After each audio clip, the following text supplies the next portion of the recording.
Yeah, so it's recording now. Okay. Yeah. Uh-oh. Yeah. Give everybody a few more minutes before we start jumping into this. Get my water.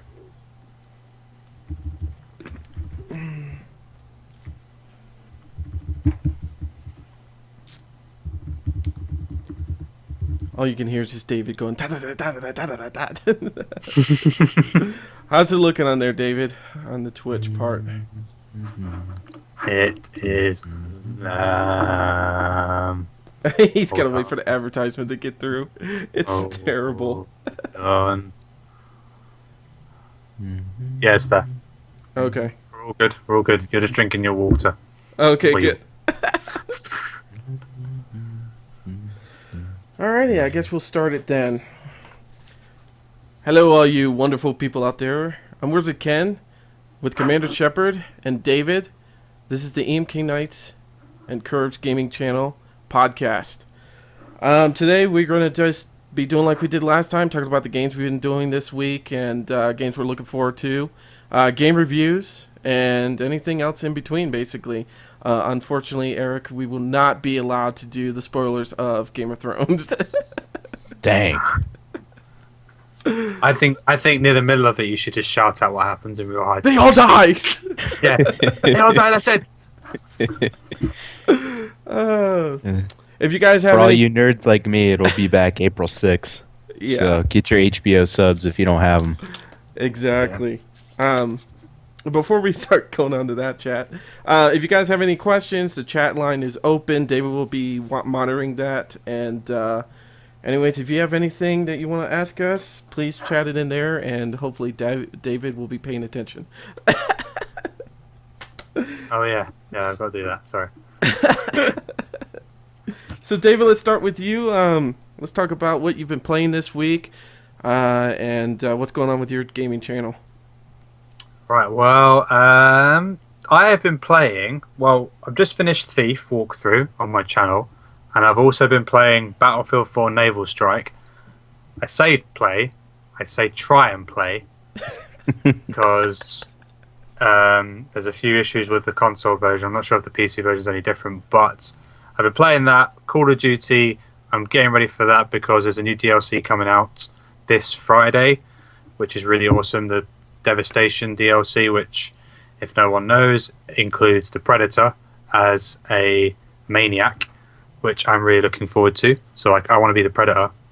I'm still trying to be Michael Myers from the last one, but at the moment, that's pretty much what I'm doing. And, at the moment, I'm thinking of doing a walkthrough of. I've been playing Don't Starve, and I've done a walkthrough of that, and I've done quite a few episodes of that. So that'll be coming on my channel in the next coming few days.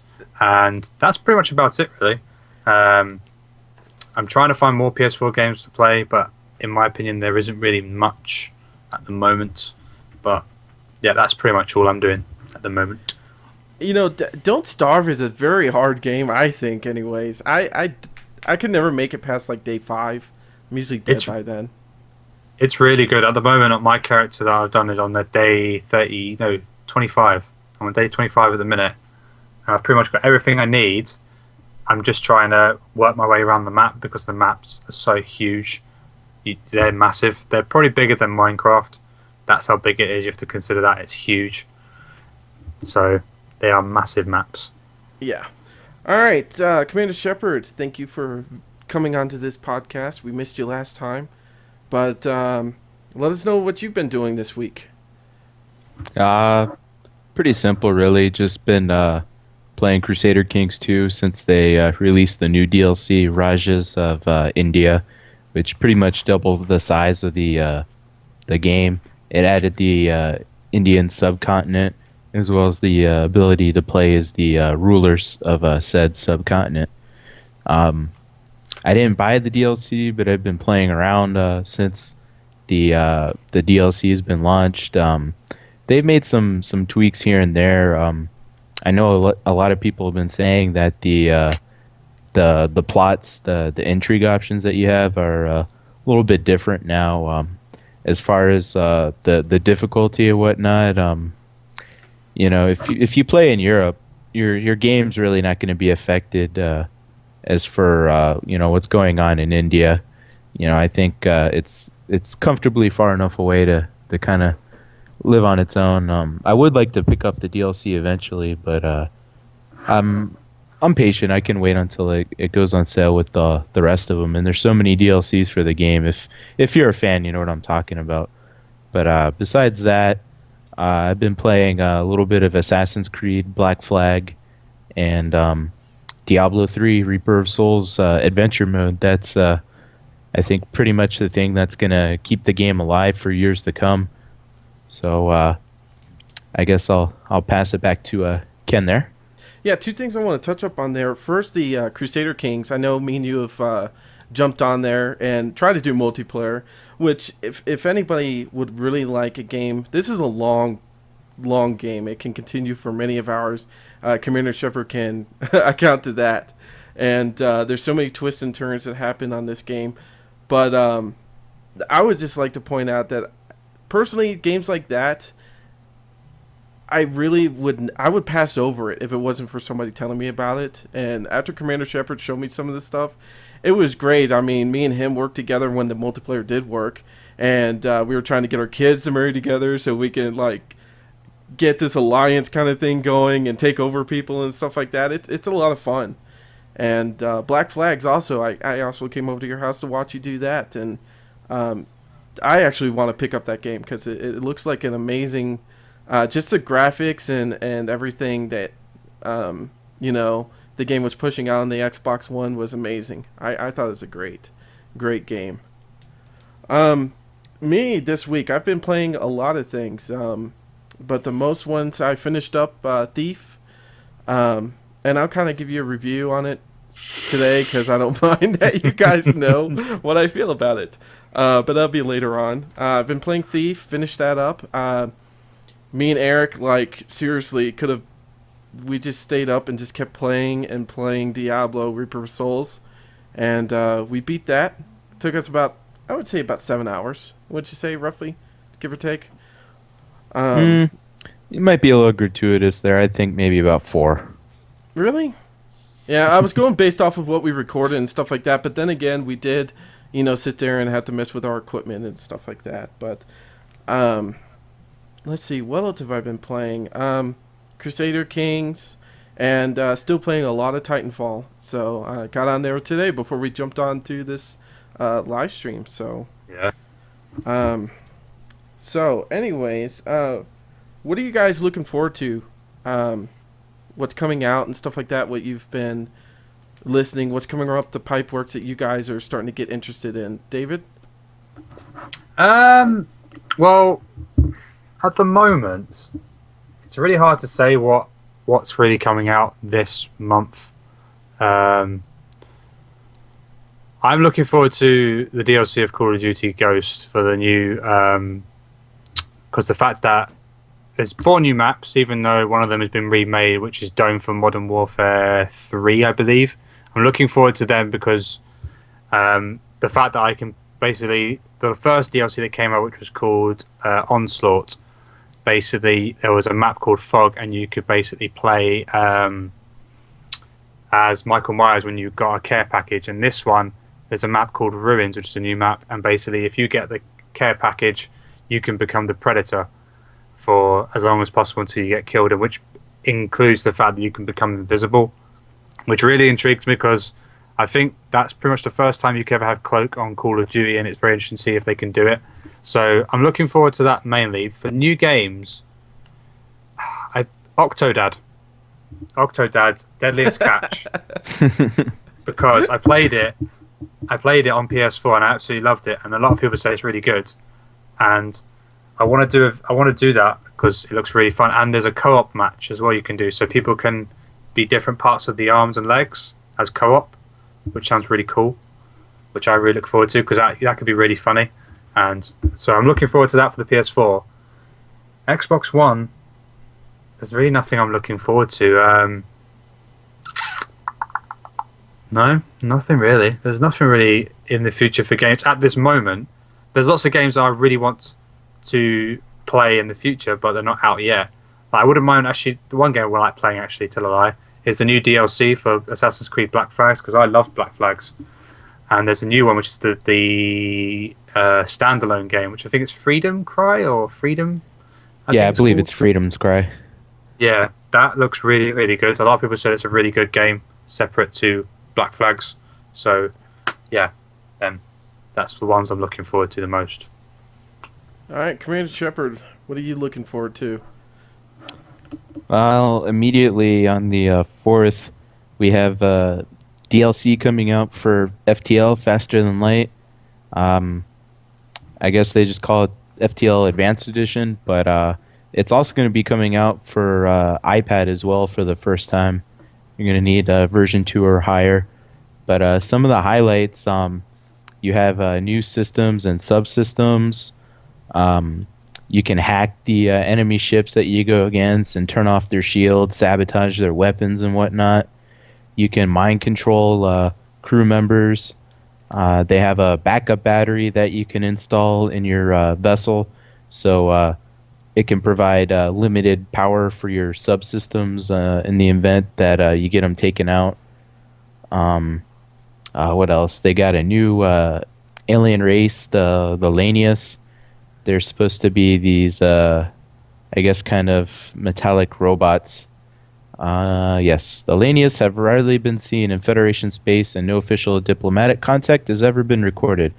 One widely blamed theory blames the Lanius for why there's so little evidence of ancient civilizations. The Lanius simply absorbed them. And if you go to www.ftlgame.com, you can check out the rest of the details for yourself. But I'm very excited for it personally, and for all you gluttons for punishment that like to play these indie roguelike games, this one is probably, I guess, the best example, or I don't know. I know it's real popular, but I think it's really gonna probably go super big, seeing as it's gonna reach a whole new audience on the iPad. So in the short term, really excited for that. And I guess later on down the road for the Xbox One, I would like to see Destiny. I believe the beta for that is going to be sometime in May. In order to get access for it, all you have to do is just pre-order it from whoever you like, and they should give you your your beta key when you purchase it, or pre-purchase it, whatever. So you can decide whether or not you want to throw down the rest of the money or not. But I think it'll be worth it. I mean, it seems to be blending a myriad of genres, FPS, MMO, and I mean, I would like to see some more videos on it, more features. But from the stuff that they have released, it does seem like it's going to be quite groundbreaking. So beyond those two things, nothing has really hit my radar. How about you, Ken? Yeah, you know what? Since you're talking about Destiny, and I have the video playing at the bottom here, just one of their teaser trailers and stuff like that. I'm really looking forward to it. There's not really too much known about the game except for a few things that they've, let us know. If you guys have played Guild Wars 2 and understand their battle system of where basically you can encounter different events while you're running around the map, and that's what they kind of are pointing towards, at least from what we've seen on some of the videos of Destiny, that you're going to be going in and you're going to see it like a boss event, and your friends are going to be able to jump in and come help you with that boss event. It's not going to be kind of like Titanfall, where you just have map after map kind of thing, and pauses in between kind of thing, and it's going to be neat to see what they're going to be, your customizations and how the gameplay is going to play on, a first-person shooter, but it's open world, from my understanding. It's open, persistent world. And it's going to be... And they do have a PvP element, but I don't know if it's going to... I don't think it really exists in the open, persistent world. You kind of go into a standalone mode, and they have, I guess, your traditional, more multiplayer, matchmaking. You'll do like probably a capture the flag or death match, things like that. They haven't been too specific on the multiplayer, but it will be like an MMO where, Ken is saying it's like Guild Wars. You're just going along with your buddies, and then all of a sudden, a big bad guy swoops in. Everybody can go and participate in the event, even just bystanders.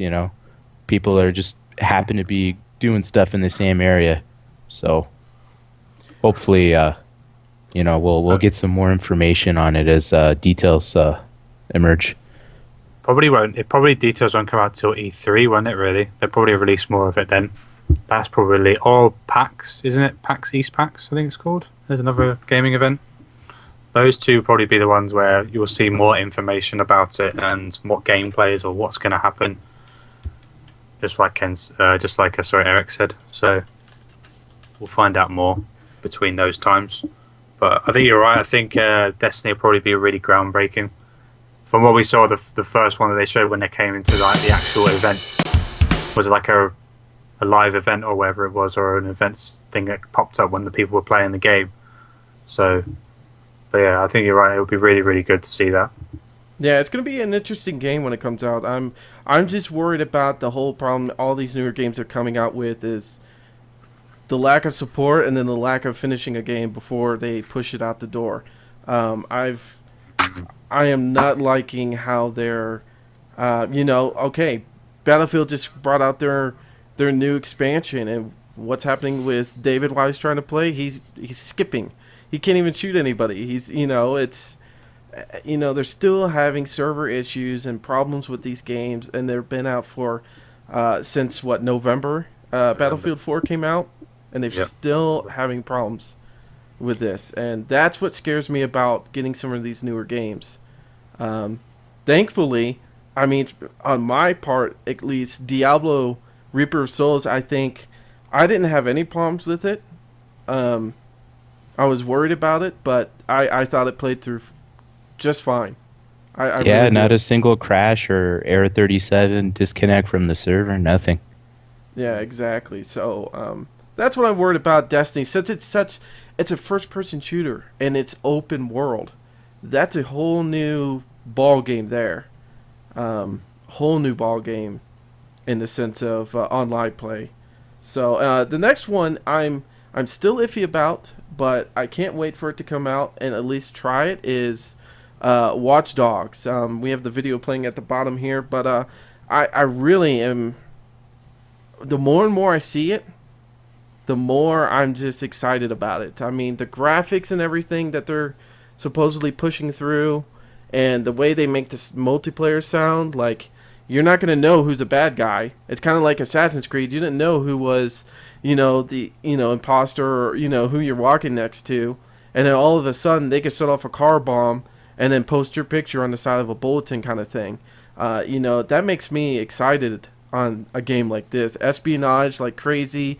It's like a really in-depth...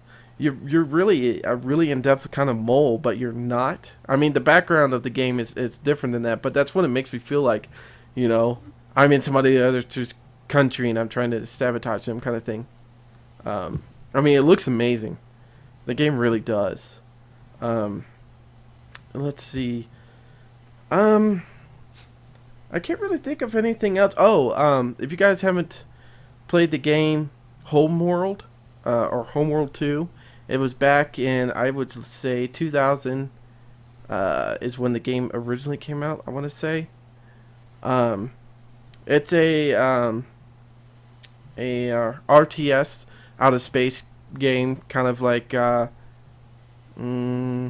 what's that one that me and you play?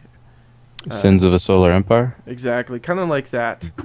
But a lot of people have made mods for it for Battlestar Galactica and stuff like that. And then I just heard that Gearbox, the people that made Borderlands and stuff like that, actually got the rights to it and are actually redoing the game, adding cool HD graphics to it and adding some, I think, new units and stuff like that. But they're also going to give you the old game too. Like, you could play the old style and then also play their newer style. and stuff like that. And a lot of the mods, they're trying to get surveys from people on what they like, because a lot of people have modded theirs to where there's morale on the ship, where you have to deal with the crew's morale, supplies, everything. There's tons more things that people have added to this game that have made it a lot more fun. And then they added like a Battlestar Galactica kind of mod to it, and all that added together, to be honest with you, actually really brings in the Battlestar Galactica kind of, atmosphere to it. No home to go to, no way of resupplying except if you randomly jump to a star system that has, water or the ore resources to get your fuel. I can't wait I love games like that because it makes it hard, and it's, every decision could be your last decision. It could screw you up for the end.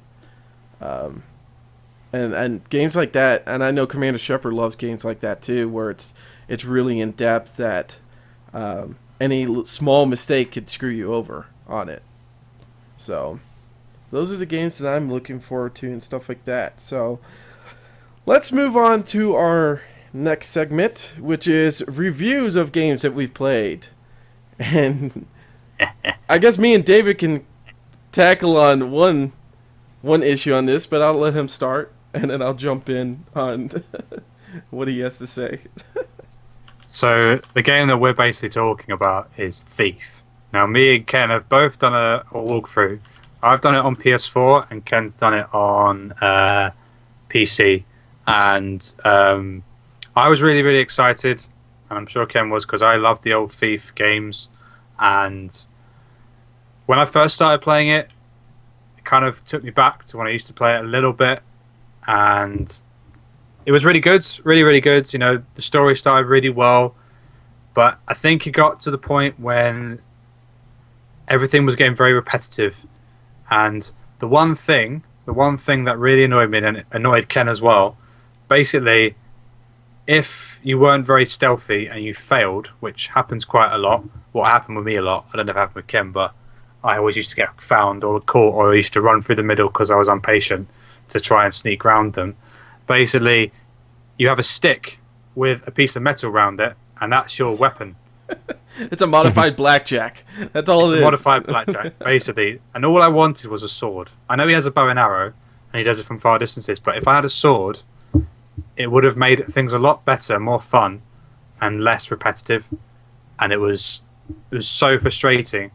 I had a lot of glitches when it was pretty much an annoying glitch. The bit when you go in between two sort of like a really narrow corridor or something like that, and there's a piece of wood, and basically you keep pressing square, and the wood would be on the other side, but my character would just be holding the wood for about 5 minutes, and you could hear me pressing square on the controller. You can hear me literally destroying the button, and the animation's just stopped. It's just not doing anything. So the story was very disappointing. I presume they left it as a cliffhanger to hopefully, if it did really well, they'll do a second one. I'm not sure if that's what you kind of sounds got like a from it as cop well. out to me from what you're telling me and from what Ken has told me. I feel the same way. I think this game has taken way... When you have games like this where they've talked about bringing it back, and this company has been working on this game for years, and they go through struggles, you read up on it. It's one of the problems LucasArts had, is going through and then keep changing things, or nobody can agree on one single thing. And that right there just makes a game a disaster. It's going to come out disastrous. It's not going to come out good. No. And that's what happened with Thief. There was way too much back and forth on which should we keep it the original way, or should we add new stuff to get new people to watch it. And I think in the end they tried doing both, and it utterly failed because, like you said, there was elements where they were forcing you to do it their way, which in Thief it's not that way. It's you do it your way. It's like Assassin's Creed. As long as the job gets done, it gets done. And not having a sword on your ability. I mean, like you said, we had a bow and arrow, but as soon as you pulled it out to try to shoot somebody coming at you, as soon as they hit you, you get this, you can interrupt it. And so what are you going to do? You're going to hit them with a blackjack, which so you guys know, the blackjack does have, like he was saying, metal, claws on it, which anybody that gets hit by something like that is going to bleed out and die. What happens? No, these guys just get hit around 5, 6, 7 times, and they won't go down. Now, and I also had the same problem where you were having button problems. I was having button problems too, where I was trying to duck underneath something to get away from a bad guy behind me. And as soon as Garrett gets to the very edge to go underneath this tunnel to get in, what does he do? He just keeps standing there. I'm like jamming C, and it will not allow him to crouch and go through this tunnel. I'm like, you asshole, get through the tunnel. Just get through it. And he just won't do it. Or when you have those parts where there's a cinematic and you have to run and keep jumping over spots, and the space bar does not want you to jump. Doesn't want you to jump. You're just like, he gets to the edge and he looks over. And then you die because the platform falls that you're standing on or something. I'm not sure if you had the same thing, but I haven't put the video up yet, but I had to edit it out because I got so angry at the point. There's a bit where the bridge is exploding and you have to run away from the bridge. Yes. And there's a part where you jump over from one like wooden platform to the other, and there's like a beam across, and I'm walking across the beam. I'm walking forward. I'm only pressing one direction. I'm not going left or right. I'm just going forward, and he just goes right and falls down, and I die. And also, this is another thing: the height system is wrong. I'm not sure if it's a system, but if I'm on not a high part of the building, but like a medium part, I fall down, I die instantly. And it really frustrated me. And I was just like, right, okay, yeah, I know they're trying to be realistic. And if I did fall down, I'd probably break my legs or something. But just come on. It's just not right. It's just wrong. But that's the thing. I mean, this guy's been a thief forever and a day. He has the athletic ability to, like these people that jump from buildings to buildings in real life and this and that, and they do amazing drop downs and stuff like that. Their bodies are built, they've trained themselves, and with Garrett being the way he is, he's done this forever and a day, that dropping down from a 2-story building, I've seen my friends do it as a kid and stuff like that, and what happens? They didn't break anything. It kind of hurt them a little bit because they're not used to it, but Garrett should be able to withstand something like that as someone that does this all the time. He has the build and everything to be able to handle a fall like that. Instead of, no, he falls from a 2-story balcony down to the ground, and what does he do? Yeah, pretty much. I will give the game some credit that there were parts of the game that absolutely scared the living hell out of me. I like the fact that it changed from being stealthy to there was a horror part to it. I like that, and the story worked really well until obviously near the end, which I won't give away, but it didn't make any sense to me. Yeah, I think in the sense, the first part of the game, probably chapter 1 through 4 or 1 through 5, kept you going, wanting to know more about the story, and then after that, it dropped. I mean, it really, I just was recording to get it through. And I hate doing that, but I just wanted to get it done with. I lost interest in the game very well. But I would say in the end, the graphics were amazing on it. I thought I was really in the city. It was nice to see the gloom and gloom. And, if the cinematics were there, I would even give it even more. Because the cinematics were great, except for that, the speech was off from what they were doing in the game and stuff like that, thankfully, the speech was coming before the video, so, you weren't like, what the heck's going on, and then the speech is coming in and explaining what's going on.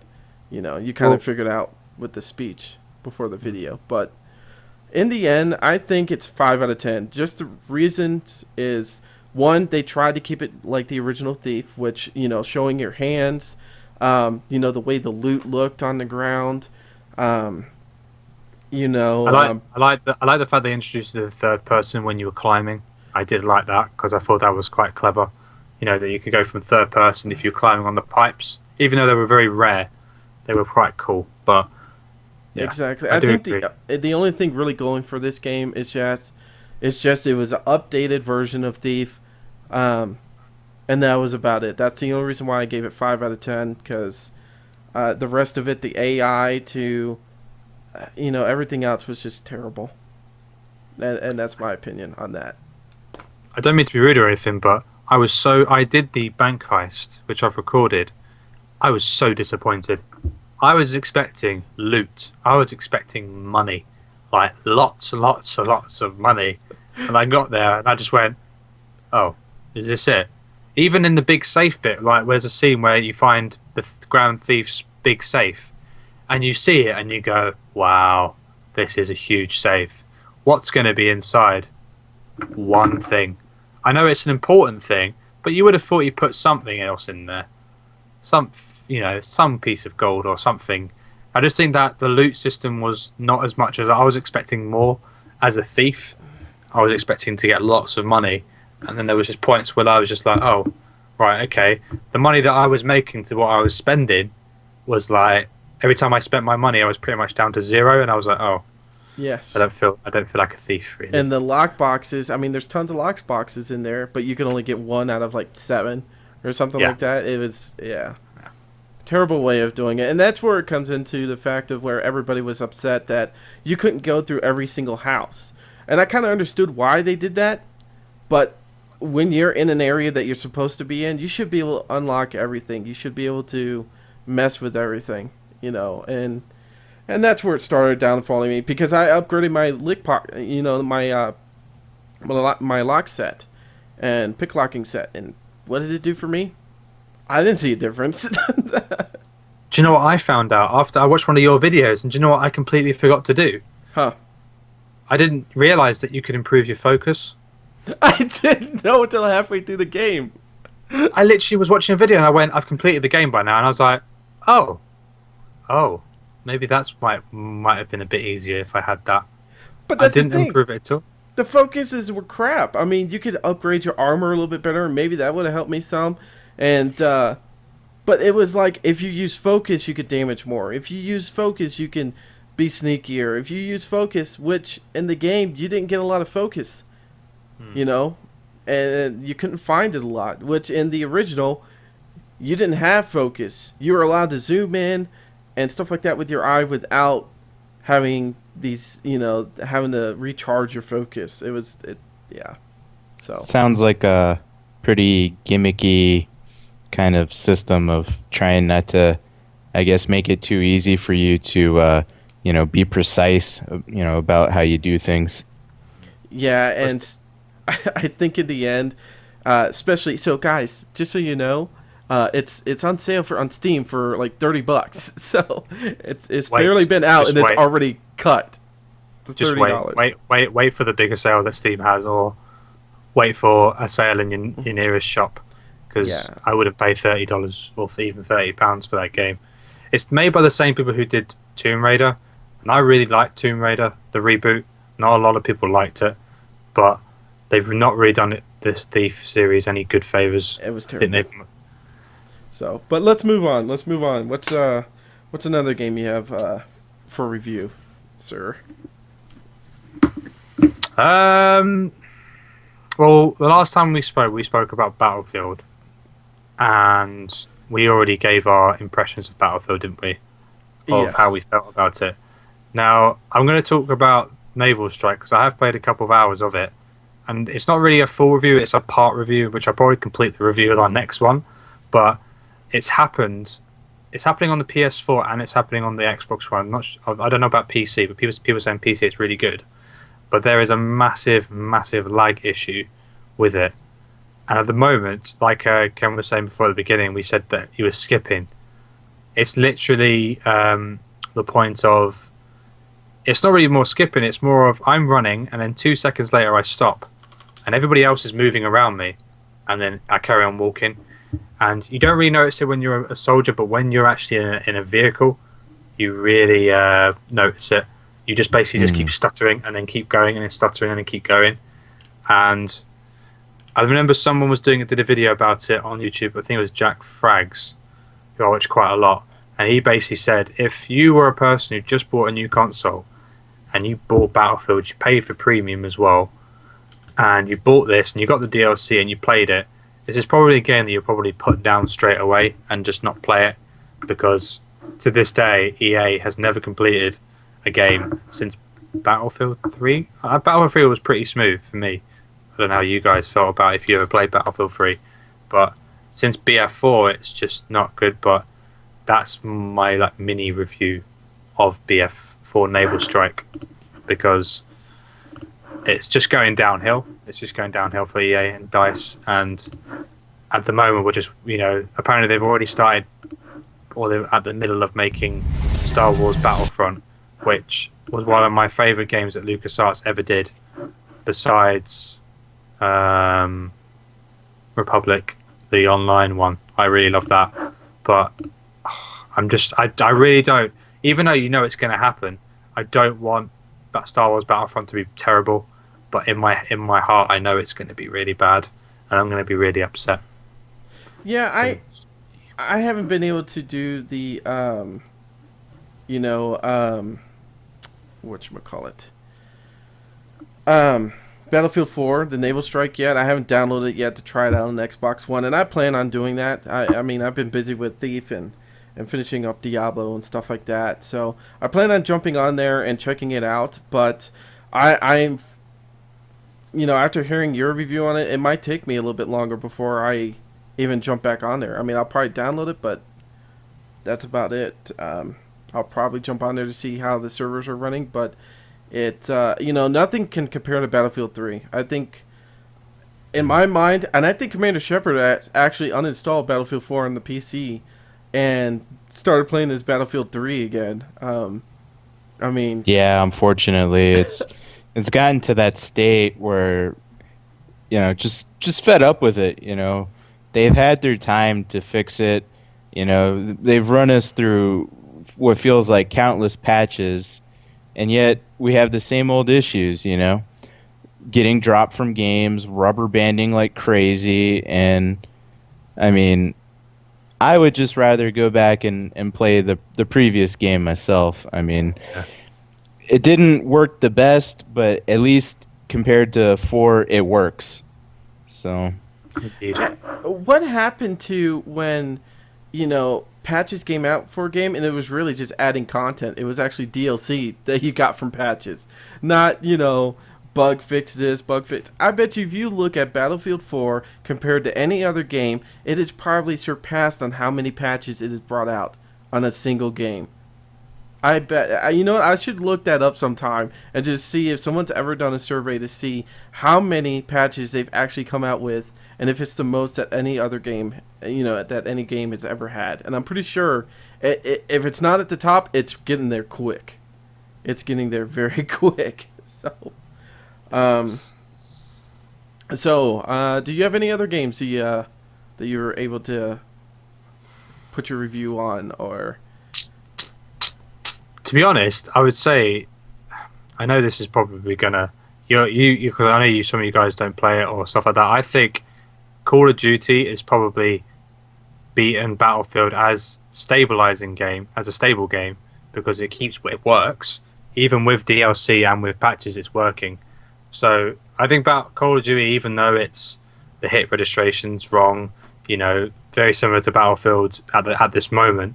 If I'm around a corner, I can get shot through a wall, a very thick concrete wall, which would never probably happen in real life. But it's a game. Even though I rage quit Call of Duty so many times, it's a game that's really, really good. And the fact that they've improved these DLCs much better than the last Call of Duty, even though I think Black Ops 2 will probably be one of the best first-person shooters out there by Call of Duty, it's just brilliant.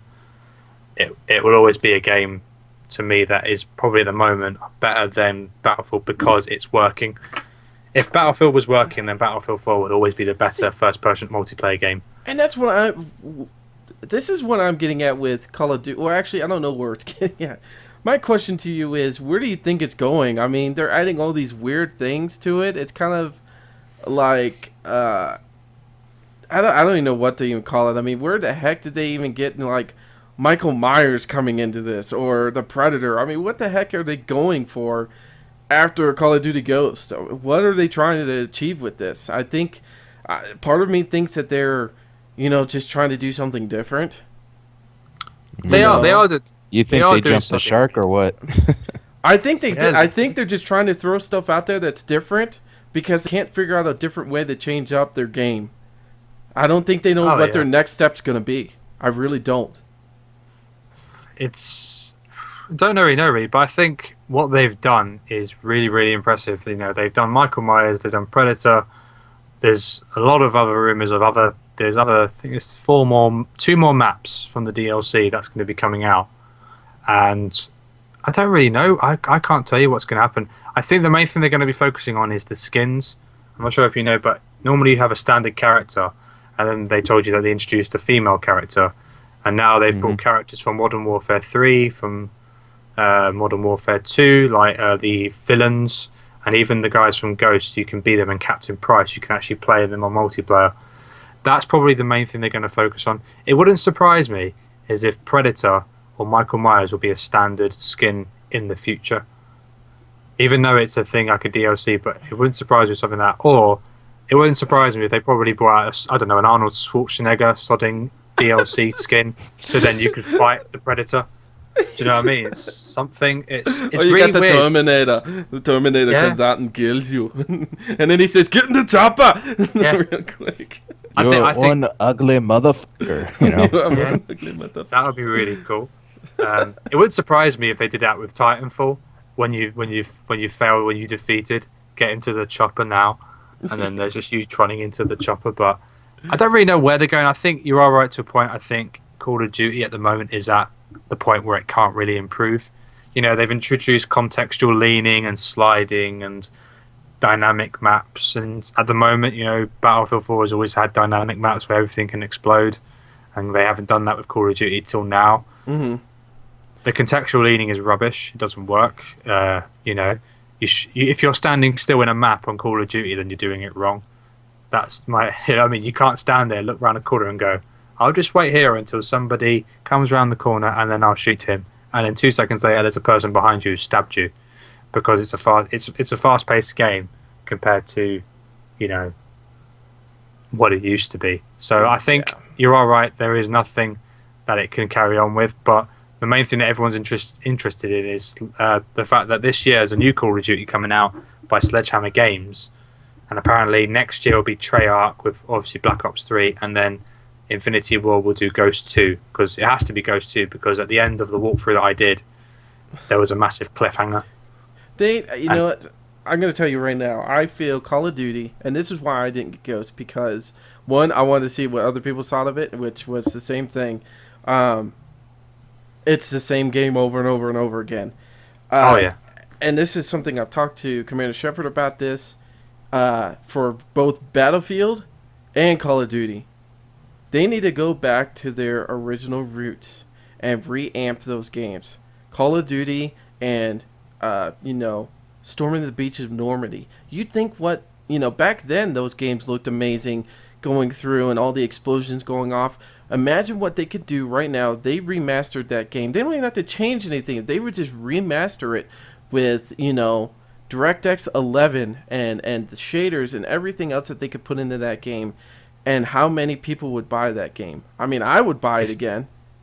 If they remade Medal of Honor, Spearhead, and Allied Assault, I would buy that game instantly. Do you remember them on PC? Yes. Medal of Honor, I love them games. Those games were brilliant, and if they remade them, I would instantly buy them straight away. Exactly. Because I used to love the old Call of Duty, and I agree with you. Old Call of Duty was brilliant. When it was old war and it was Second World War and all that. Even World at War. I used to like World at War. World at War was actually a really good Call of Duty. If you ever played that, it was against China or Japan, I think it was. That was a really good game. Japan, yeah, sorry. And that's the same thing with Battlefield. I mean, I love the original where it wasn't you don't capture a base just so you can get the gunship. Everybody had a B-52 bomber that they could fly out and bomb something, and you have two gunners on there protecting you from, Spitfires or, the Germans' planes coming after you while you're going across. There was none of this. It was just straight out. You had this much stuff. The other guy had this much stuff. Kill each other. When they redid the when it came out on 360, the original, what is it, Wake Island? Am I right? Um, Yes. Yeah, Yes. I You're think that correct. was their first DLC for Battlefield 3. They redid yeah, Wake Island yeah, and and that back to Karkand. I had to tell you that was, I thought it was great. I thought the way they did it was pretty good. It's just they need to go back to their original roots and redo things instead of just like, oh, what can we screw up this next time? I mean, what are we gonna get, spacemen next time? You know, I don't know where they're going. To be honest. I don't know. I think their problem stems from less of a creative design issue and more of customer service. I mean, don't get me wrong. We would all love to go back and experience that nostalgia. Whether it's from Medal of Honor, the early Call of Duty games, the next Battlefront, the early Battlefields. I mean, those are all fan favorites, and I'm sure they would get a huge following. But it just seems to me like nowadays, once they have your money, that's it. You really can't do anything about it.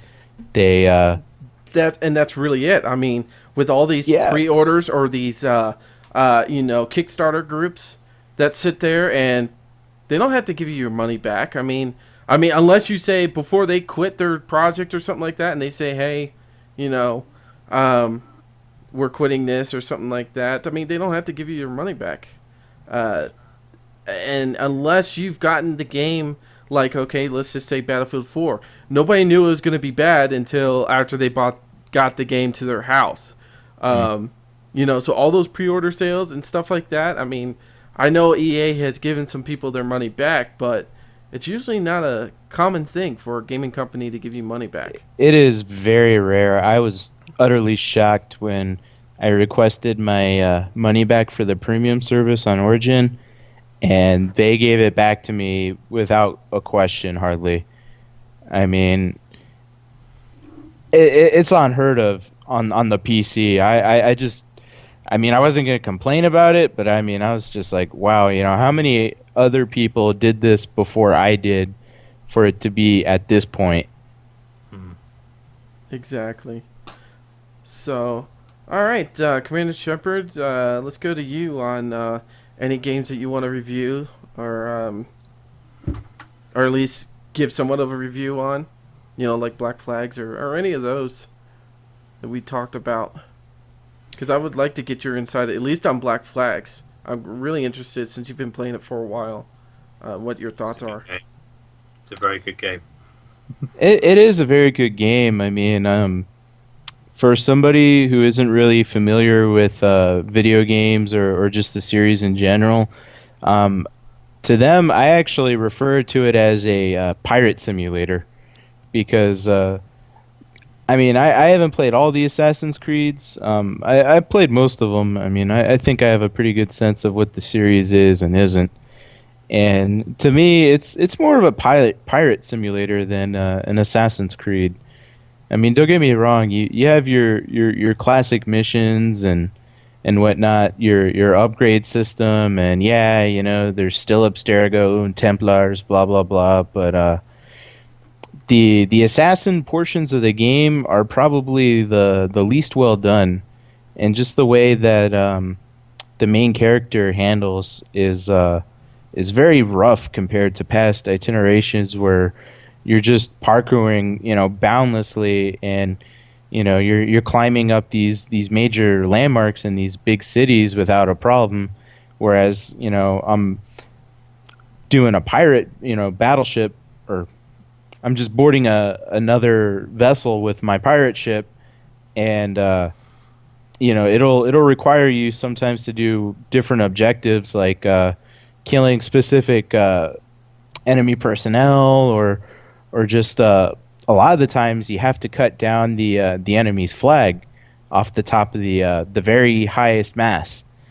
And I mean, it's happened to me quite a few times where I'm up there, I cut the mast off, and then I'm like, okay, what now? I still have to wait to kill, maybe 5 or 10 more people, and I'm stuck up there.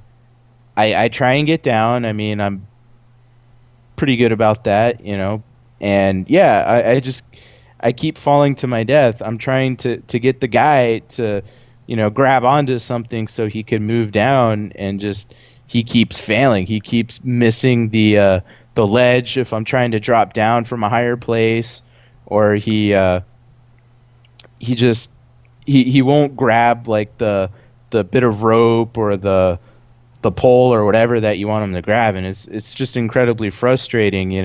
Or like with You, us, you where find a really you juicy ship, and you're kicking butt, and yeah, you can't freaking get down from the top of the mast. I feel like I need to call the fire department or something. yeah, because even when we were there, I was watching him play, and he was doing that. He had to go up and kill two of the whether they scouts on the top or the Yeah, the scouts. and he was trying to get back down, and he aimed it right. He went from one part of the mast down to another part, and he was lined up. And what does the guy do? He drops, hits the other mast underneath, and just falls off and then dies. It was like he landed it perfectly, yet the guy's just like, it like glitches him off, and he's like dead.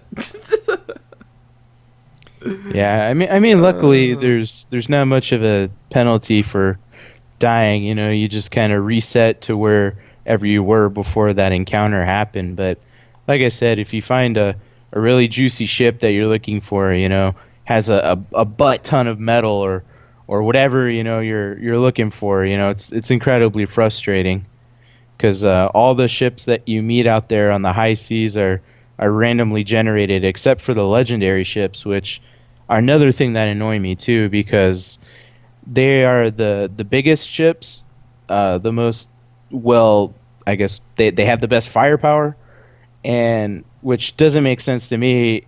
They're also the quickest. I mean, it's ridiculous when I'm sailing into the wind, full mast, everything, and I have this giant dreadnought catching up with me and ramming me from behind and taking off half a health bar.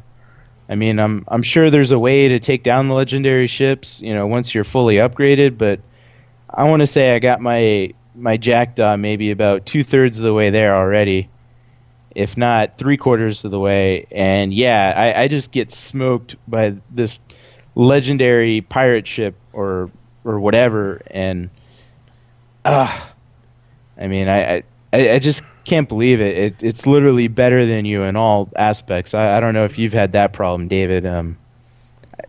I just haven't figured out a way to take them down with the state of my ship yet.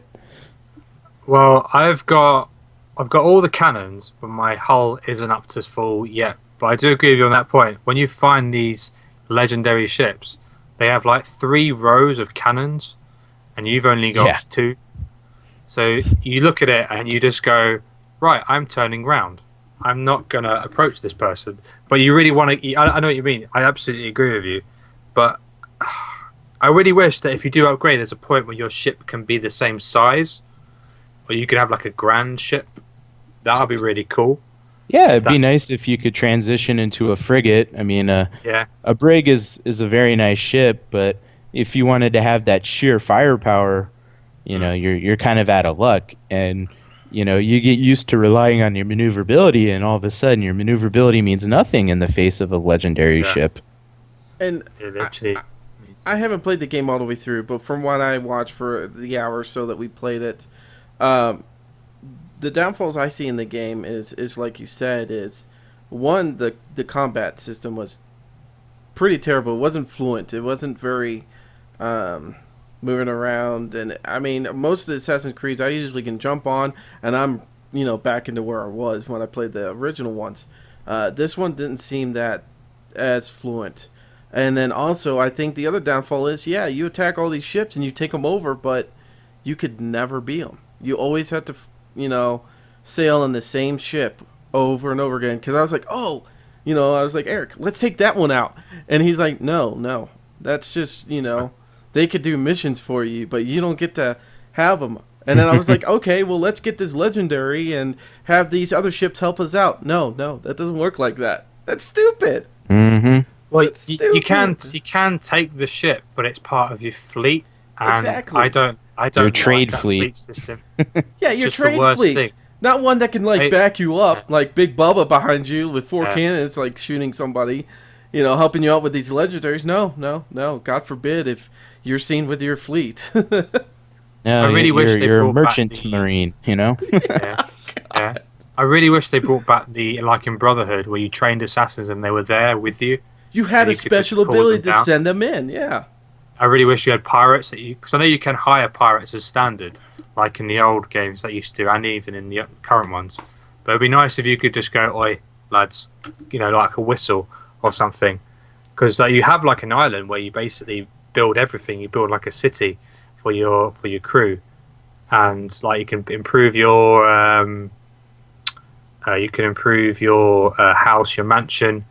I'm not sure if you, Eric, if you got the Commander Shepard, if you got the new, not the new, you unlocked the armor.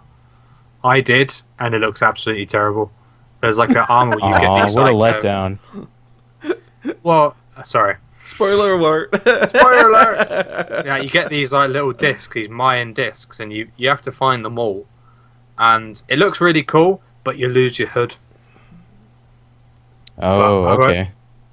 I'm not saying like it's for what it is, what it does really well. It protects you, but like the hood goes, so you kind of look more like a knight, not than a pirate.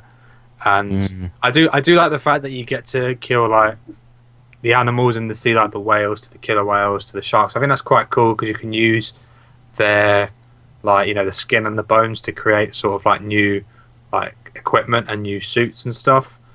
Yeah, And it's entertaining and it serves a purpose as well. the only thing that annoyed me the most was the underwater bit.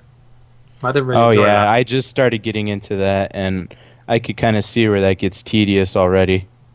because I'm not sure if you've seen it, Ken, but basically you have this like drum bell which you take underwater, which has all the oxygen, and you have to find chests and special stuff.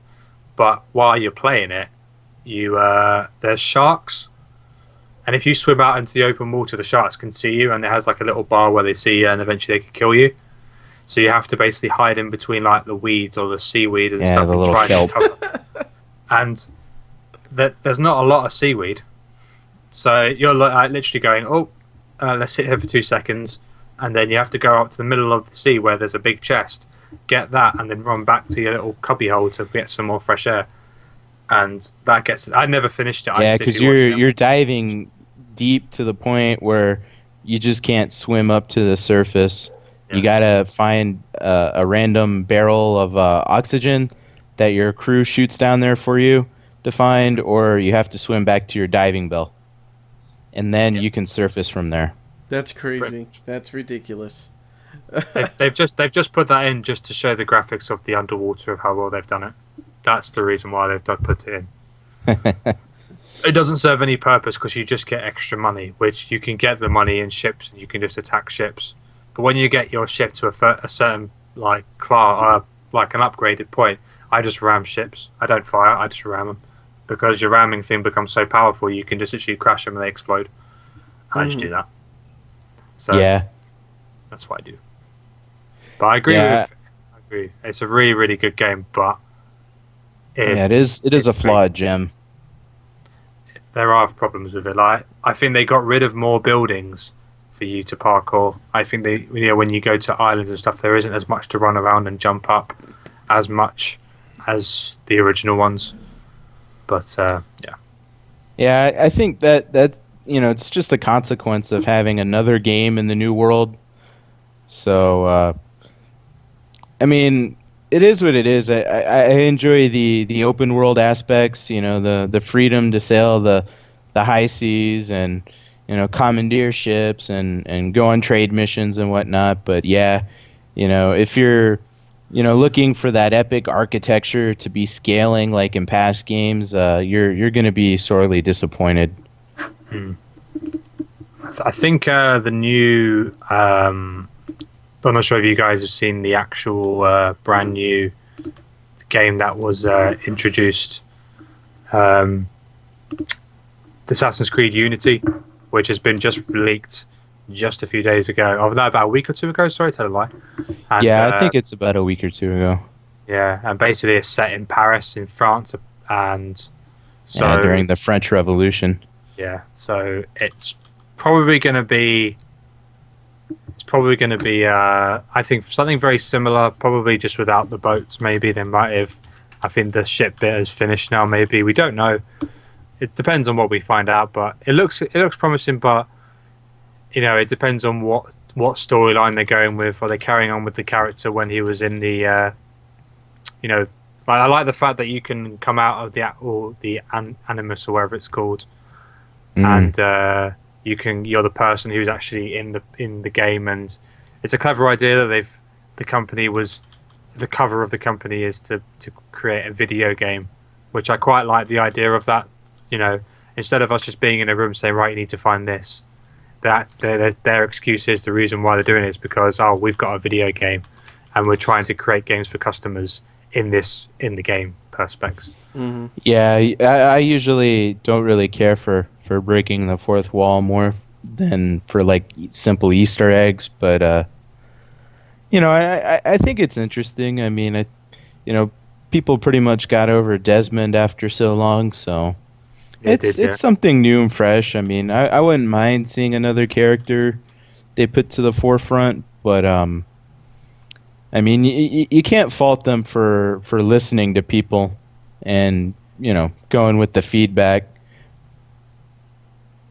because I think that's a neat feature of Ubisoft. I mean, they might have their own DRM and be kind of, I guess, constraining when it comes to that. You got to sign up for their Uplay, but I just like the fact that they really go out their way to listen to the fans and give them what they want. And see, that's where I don't mind, like, when they ask you to sign up and you have to go through their servers and this and that and you got to be connected. I don't mind doing that with a gaming server if the game that they're, bringing out or doing is going to be great like that, and they take the feedback like they do. I mean, like I was saying, they let you rate all the individual sequences in Black Flag, and you could say, you love it or you hate it based on whether you give it a 1-star rating or a 5-star rating. Yeah, and I think, and that's why I was liking about Homeworld 2. They were like, hey, what do you guys want to see in this? On the newer version of it, we'll give you the original, but we want to have your guys' input on what you like and what you don't like and stuff. And I think gaming companies have gone away from that, where they originally, where you play like I play like the game Tycoon on Steam, where on there you're going by what people are really liking, you're doing what people really like, and if you don't go by what they like, then they're going to hate it. And game developers realistically don't do that anymore. They see there's neat items that people are liking, like these zombie stuff that used to be real popular, and they went into that, but they didn't ask people, what do you really want? And it's taken the indie game guys to show these AAA guys, we're listening to what these people want. They want something, like this, and this, and we give it to them. And we have thousands of copies sold, where you guys just do, we'll just throw some zombies in there and call it a day. And, Mm-hmm. And the best game to look at that is Daisy. Daisy, if you look at it now, it's still in beta, and it's sold over 5 million copies on Steam. Exactly. That game it was first an Arma 2 mod, which was brilliant. I still play it sometimes on my laptop, and now they've brought their standalone version. And even though this gets to the game right now, it's so glitchy and there's loads of issues. It's everyone loves it. They love zombies, don't they? If you do it right, like you said, it can sell like hotcakes. And I think you're right. I think indie developers have done really good. I'm not sure if you've played the game Project Zomboid. That's quite a good game.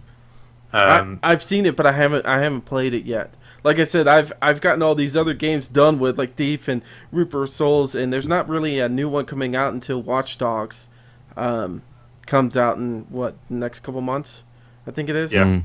So that's my next one I'm going to be doing.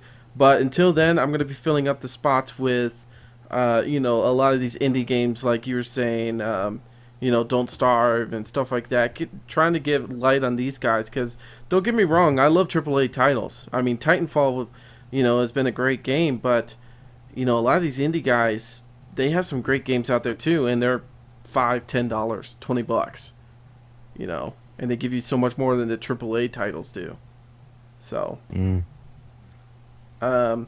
let's see, what else do you have out there, Eric? I know we finished Reaper of Souls. What is your thoughts on that? Oh, I'm actually playing that right now. I'm trying to talk. He's not paying attention to anything we're saying. He's just like, yeah. Oh, yeah, that sounds good. Yeah, Great job, yeah. guys. Let me put Yes, my I am a on. yes man. I every now and then, I like to browse the forums, whatever game I'm playing, see what other people are doing and, what their experiences are. And I don't know, it just seems to me that Blizzard has some really, really entitled fans. I mean, I think for what we got, out of Reaper of Souls, we got our money's worth. With the adventure Surprising. mode, it's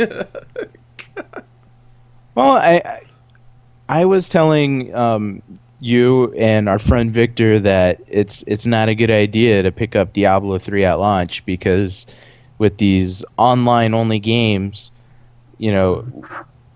whatever it is for like the first couple weeks, the demand is so great, or the servers suck so much. I really don't know which it is, but I just knew that the launch was going to be so freaking botched, and people were coming up with that Era 37 meme, and nobody could connect, and blah blah blah, so glitchy. But I mean, I knew Blizzard is one of those AAA companies that actually gives a damn, and they're going to get it right eventually. It may not be perfect at release, but I mean, sadly, that's just kind of the state of the gaming society nowadays. You got to wait for whoever to fix it. So, going back to Reaper of Souls, I think we got a lot of value. I mean, yeah, it's $40, but what do you get? You get a whole new act, you get a brand new character, and you get the adventure mode. And you might think, oh, big deal or whatever, but I think when it comes to the core gameplay of Diablo 3, going around and slaying monsters, do you really want to just be doing the same run over and over again, or do you want to do something different? Do you want to vary up your rewards? Do you want to take on different enemies, or just do the same thing over and over like a lot of people are used to? And I think were you to do that, that repetitive thing over and over again, I don't care how good the base game is, you're just gonna get over it. But this adventure mode, it really breathes new life into the game. I mean, you could conceivably play the same character for hours and hours on end. I mean, I'm talking probably like 500 hours, as much as you would be playing freaking Skyrim. And I mean, that game is just so much more involved than this game, which I think for a simple, point and click game like this, that's incredible. They added, I think you can conceivably level up your guy to like level 800 Paragon. So, I mean, that's just ridiculous, but I'm sure people are going to do it because that's just the nature of Diablo. It's so simple and yet so addictive. Exactly, and I want to mention a couple points on there too. I mean, you mentioned that if you guys don't remember, when Diablo 3 first came out, there was problems for a month. People not being able to get on and even play the game. And I think, like he said, Blizzard stepped up really big time this time and made sure, because we were on opening day. We were on as soon as the game went online. So, and we never had a problem all the way through it. I thought it was fantastic. And it kept my attention the whole time. And especially the way they changed up some of the bosses. They made it harder. That one boss we fought... in the tower, what's his name? He looked like somebody off of Doom. He had like a big missile launcher kind of thing. Yeah, the guy with the flamethrower. I just, man. I mean, you have this small area to work in, and then he's got flames that can come out from, I can't remember what it was, and then he spins in a he's circle. got a flamethrower, and then he shoots mortars too, that just devastate all over. I mean, I would say that boss fight is as fun as the butcher. I mean, you really got to stay on your toes. Yeah, I think really the game was great. I mean, we played it all the way through on expert, or actually we got halfway through on expert, and then we started on master, and then after that, when we got to the actual end, that's the only time we had to turn it down to hard, just because the last boss, he was very hard. He had a lot of OP abilities.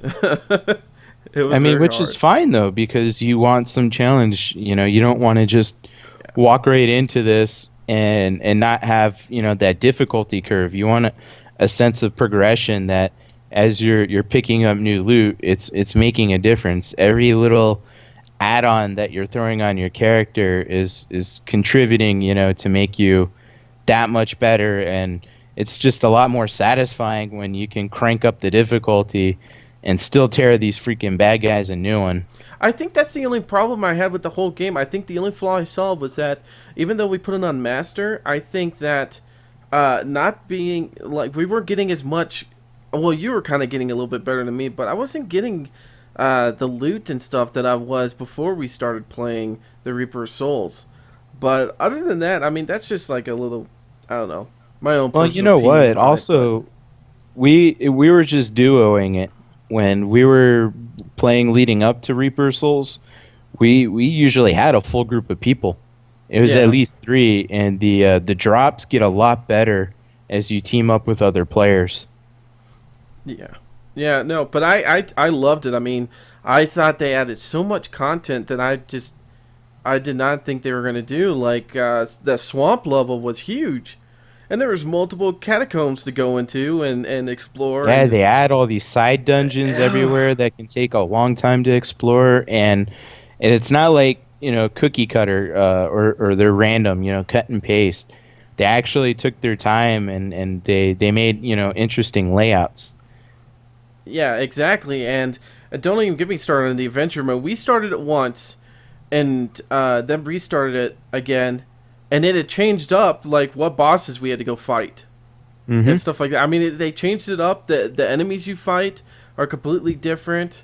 Yeah, and then when you open up the rift, the Niflheim it does Rift. make a random dungeon for you, and you face enemies from all 5 acts of the game. Yeah, they just come in. Doesn't matter where you're going. There's different enemies all the time, and you fill up this bar, and once it's filled up, you finally get to fight the boss. So it was great. I thought it was a great game. To be honest with you, like I said, 9 out of 10, possibly. Yeah. So Well, I you've thought it got a was pretty question. You've got a question. good. Do you ever going to do a torrent run? Torrent run? Torment run. Oh, torment run. I can't And read. if I remember right, that's the one where you play and your character dies, it's dead. No, that's hardcore. Torment is Okay. it's that last difficulty where you can adjust the Oh, slider. from 1 to 10 or whatever. No, I think it goes up to 6. Hmm. I want to say. I mean, definitely, yeah. Once we get geared up, Yeah. we'll look at it. We still haven't figured out whether if it's better to start. I mean, we've been still upgrading our blacksmith, but we don't know if it's better to make your own stuff or to just keep trying to chance your luck on finding something. Because I do know, I mean, I've got a level 11 blacksmith, which is, I think, almost the last level. I think 12 is the last level, right? Yeah. Yeah. So Oh once yeah, I get to 12, we got both of them at 11. I'll be So- good to go. But I mean, the other day with this new, what is she called? The is it? No, it's not the enchantress. It's the No, the mystic, right? the mystic. And basically, you can change the abilities of your weapons or your armor to better suit what you want. And I sat there changing up my armor the last time me and Eric played, and I think I only did like 120,000 damage. And with me just messing around with it, I went up to 160,000 damage. You know, so we've still got some things to learn. We still got, you know, a lot more upgrading to do. I mean, we're level 70s, but I mean, I know I'm level 8 on basic. I would call it the prestige mode. I'm at level 8 on Yeah, it. the Paragon. Paragon, and Even then, we don't have legendaries all over. You know, we might have one or two, but even then, they're not necessarily level 70. You know, exactly. we have rare items all over. So just looking at where we're at on the gear, you know, with two of us, we could probably go through most of the content on expert, you know, without a problem. But Exactly. we're waiting until we get our buddy Victor from out of town, and that way there'll be three of us. And then my girlfriend plays time to time too. She's got a level some. Well, no, she's not quite 70. She's 60 something. But you know, once we get a full party going and everybody decently geared, we'll start cranking up the difficulty. But yeah, as it is, I mean, it's hard enough, you know, when we crank it up to master. Yeah. So So if we do a tournament run, I don't know if we'll do a just a recording of it, but I think we'll definitely at least live stream it. I think that would be neat. I think everybody would like that. So, but you know, we can discuss strategies and builds with our individual classes. You know, we're not too, I guess, in depth when it comes to that in Diablo. I mean, this game, just the nature of it, you know, we don't really think that there's one best way to approach things, you know, and especially, you know, you run across random mobs and, you know, they'll be immune to certain things. You know, we're definitely of the opinion that, you know, you go with what works for you, and, you know, if we notice something that works well for us, we'll bring it up. Yeah, exactly. So, but anything else you want to add to that, Eric, or any other games that you can think of? Well, just going back to Reaper of Souls, like I said, you know, fans, give them a break. I mean, there's a lot of people. I mean, just what really irks me are really entitled people, like people that are of the opinion that, okay, you know, they botched the original release of Diablo 3, so they should give us this expansion pack as a thanks for still playing the game. I mean, come on, please. They're a business. They gotta make money, and they've been. And if you didn't like it that much, quit. You know, yeah, exactly. No one's forcing you to play. You know, oh, you know, this game doesn't have PvP like Diablo 2 does. Well, it's not Diablo 2, it's Diablo 3. It is more co-op focused than Diablo 2 ever was. So, I mean, just, you know. It's a very irritating subject for us. It really is. I think we've talked for hours at work at a time just being like, what the heck? Yeah, I mean, really, for $40, it's just worth it. Buy it. Enjoy it. If you like Diablo 3, you will love Reaper of Souls. Exactly. Well, I guess it's my turn, but really, to be honest with you, I think both David and Eric really touched on the couple of subjects I was going to jump on. I mean, a little bit on Reaper of Souls. I think everything was great on it. Like I said, I would love to go and play through it again. And like he said, you know, this really wanted me to get back into Diablo, because for a while there was a couple months I didn't care for playing Diablo.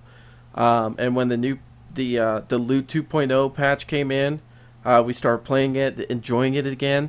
And then with the new Reaper of Souls, I mean, it's just made me want to keep playing it over and over and over again. And I think this will be a game that I will keep continuing for months down the road. Let's see, Thief, like I said, there was a lot of potential there. I think they failed on it terribly. But you know, that's what happens when you try to remake a game.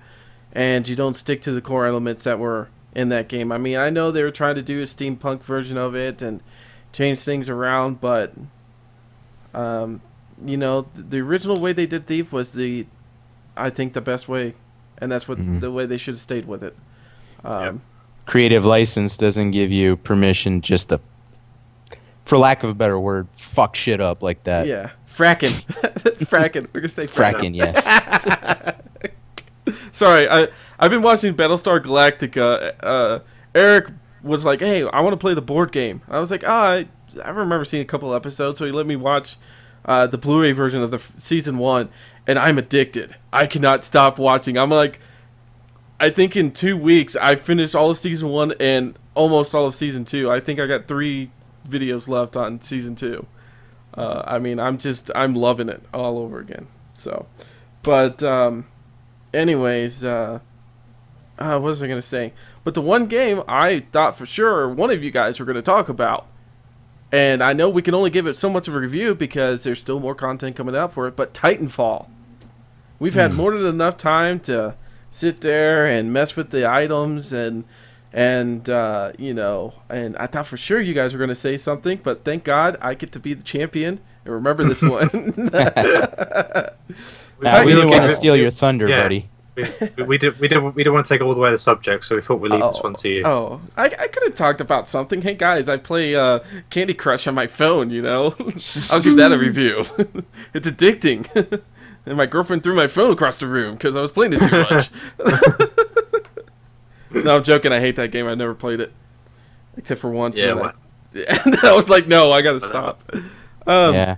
I think altogether we should all give our viewpoints on this Titanfall one because, to be honest with you, I can't say a bad thing about it. There's a couple problems with it where you can't figure out, like, when we all are playing, we can't figure out which one, you know, what person is who on the map. There's no color coordination to allow you to organize a proper assault on another team's flag or to capture a flag. You know, there's no way of seeing where your buddies are on the map.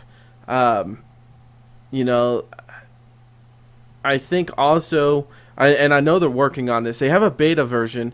If you guys haven't been on Titanfall in a while, check it out on the... they have a new beta matching system, which allows you to be in, you know, if you're getting your butt kicked by a group of these people, they'll switch out the teams at the next match. So they'll try to get the skill set, so that it's an equal game, you know, that you're both doing tug of war back and forth, and allows you to have more of a more fun experience with the game. Which could be beneficial sometimes, and I think actually it's a downfall because when you're playing against harder guys, you have to adapt, you have to learn, and that's what gets you better. Not playing at somebody at your same level. I mean, they do to an extent, but I love yelling at the screen and cussing at the screen, but I know I'm getting better because the next match I do, and that person's gone, or those two people are gone, we're dominating. Because we were gaining skills off of that. But going back to the game anyways, I've loved it. I wish I had more time to be able to play it and stuff like that. I know, David, you prestige to number 2, level 14 or 15, something like that? 16 now, sir. 16. Congratulations, sir. Congratulations. I'm never prestiging because I don't want to work for the guns anymore. At level 50, I'm done. Yeah. I love that sniper rifle at the end way too much. Yeah. Well, what's funny about when you go to the next generation, it asks you 3 times if you're ready to do it. So it says, are you sure you want to, say you're going to lose all the weapons, you're going to have to re-unlock them, and then it says, you say yes. It says, are you sure? Yes. And then the third one says, are you sure? Because there's no turning back, and then you say yes, and then it does it all for you. So I like the fact that they've done that. But I can agree. I think the game is really, really good. It's just genius on how, we've seen a lot of multiplayer games where, it's just multiplayer. They haven't done very well. But like Titanfall, like Ken said, there are a few problems. The problem that I have is the kicking system. One-hit melee kills.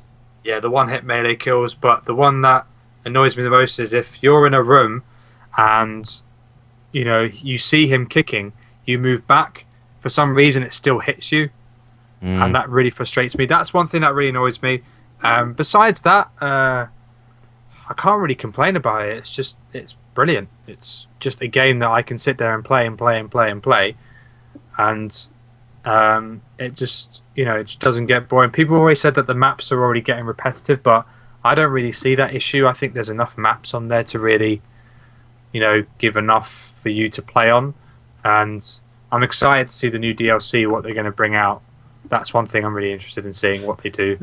Real quick before we go to Eric, but have you guys seen the picture? You have to look it up. They said coming in the next DLC. Somebody made this up, but they were saying coming in the next DLC, and they had Optimus Prime standing there as one of the new Titans. It was genius. I saw that. At first, I went, "What?" April Fools. April Fools. It was an April Fool's thing. But I was like, you know what? That would actually be cool if they made a mod of just Transformers. They could do it. I mean, it would be neat. So, but Eric, your thoughts? Well, my feedback for the game is that, like you said, there's not a whole lot to complain about. I think it has some excellent fundamentals for being a first-person shooter. The weapons, for the most part, work as they should. The maps are real balanced. I just think it needs to really work on some things on the side. I know you touched on the matchmaking improving. Throwing you on a different team if you're getting your butt whooped. I think something like that could just be easily circumvented by having I guess like a game lobby or whatever within there. Mm-hmm. Just that way, you see that there's 8 slots, in a room. You join up, you wait until everybody joins up, and if you see that the entire enemy team is stacked with people that have prestige 10 times over, you could just bounce and find another room or whatever. But besides that, I think it's interesting that they tried going with no single player whatsoever. I know a lot of Battlefield people have said, just give us Battlefield with the multiplayer only. We don't care about the single player. And I think for a lot of first-person shooters, it's kind of an unproven concept. Could they make it work? And I think they did with Titanfall, which is saying something.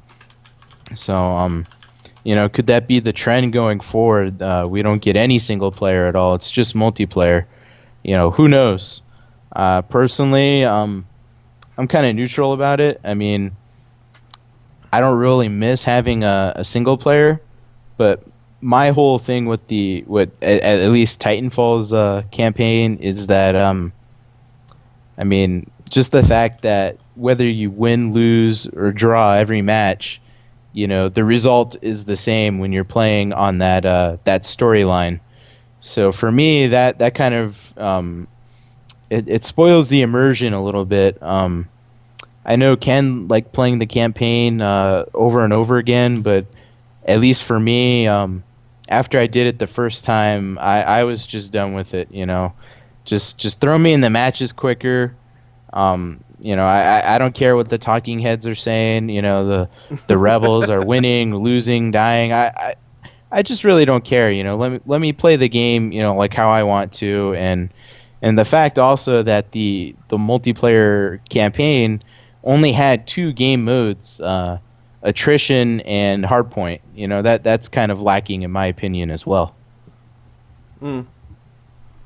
No, I can agree with you on some of those things, on some of those points. I think, real quick before we finish up, one last point on Titanfall. If you guys are playing it on PC or are thinking about doing it, and Xbox and PS4, don't worry. The company has sat there and they've made a punk buster for the game.